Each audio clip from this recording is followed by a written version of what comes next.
பொதுவாகவே கேப் அப்போ இல்லை கேப் டவுனோ ஆச்சுன்னா ஒரு 3 பாசிபிலிட்டிஸில் தான் மார்க்கெட் மூவ் ஆகும் அப்படின்னு சொல்லி நம்ம கெஸ் பண்ணிடலாம். பாசிபிலிட்டி என்னென்னா, எந்த இடத்துல ஓப்பன் ஆயிருக்கானோ அங்கே இருந்து கண்டினியூஸாக மேலே போயிடுவான். 2வது பாசிபிலிட்டி என்னென்னா, இந்த கேப்பை ஃபில் பண்ணுறதுக்காக கீழே வருவான். 3வது பாசிபிலிட்டி என்னென்னா, அன்றைக்கி டே ஃபுல்லாக சைட்வேஸ்லேயே போய் மார்க்கெட் க்ளோஸ் ஆகிடுவான். இந்த எக்ஸாம்பிள் பார்த்தீங்கன்னா ஒரு கேப் அப் ஆகி சைட்வேஸில் போய் மார்க்கெட் க்ளோஸ் ஆகிட்டான். ஒரு 2 days முன்னாடி பார்த்தீங்கன்னா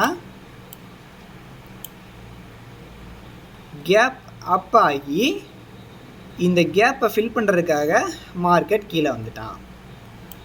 அதுக்கு மொதல் நாள் பார்த்தீங்க அப்படின்னா ஒரு கேப் டவுன் ஆகி இங்கே ஒரு ஃப்ளாக் பேட்டர்ன் மாதிரி க்ரியேட் பண்ணி இந்த ஃப்ளாக் போலுக்கு ஈக்குவலாக டவுன் சைடில் மூவ் ஆகிருக்கான்.